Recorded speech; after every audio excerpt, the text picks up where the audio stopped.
வணக்கம். நான் உங்கள் டாக்டர் சாயி தேவி. தினம் ஒரு எளிய யோகாசன பயிற்சி தொடர். நாள் 10வது நாள். இன்னைக்கு நம்ம பார்க்க போகிற ஆசனத்தின் பெயர் திரிகோணாசனா.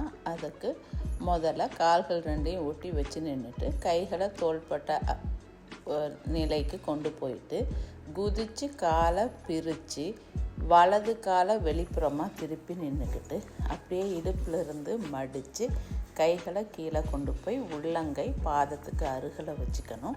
இடது கை தலைக்கு மேலே தூக்கி இருக்கணும். பார்வை இடது கை விரல்கள் மேலே இருக்கணும்.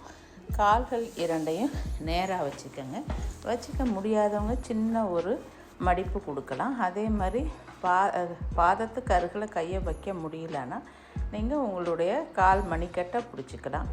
இல்லை அதுக்கும் மேலே தான் வைக்க முடியும்னாலும் உங்களுடைய திறன் எவ்வளவோ அவ்வளவோ செஞ்சுக்கலாம். ஒரு 30 வினாடிகள் இந்த பொசிஷனில் இருங்க. மூச்சை இயல்பாக விட்டுக்கங்க பொசிஷனில் இருக்கும் பொழுது. அதுக்கப்புறம் மெதுவாக உடலை நேராக்கி கைகளை கீழே கொண்டு வந்து கால் ரெண்டையும் நேராக்கிக்கங்க.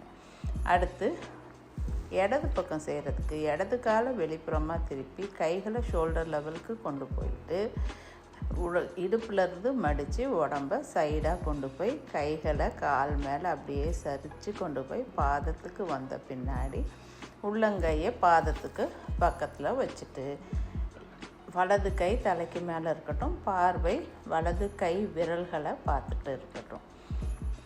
நிமிந்துருங்க. இந்த பயிற்சி உங்கள் இடுப்புக்கு நல்ல வலு கொடுக்கும், சதையையும் குறைக்கும்.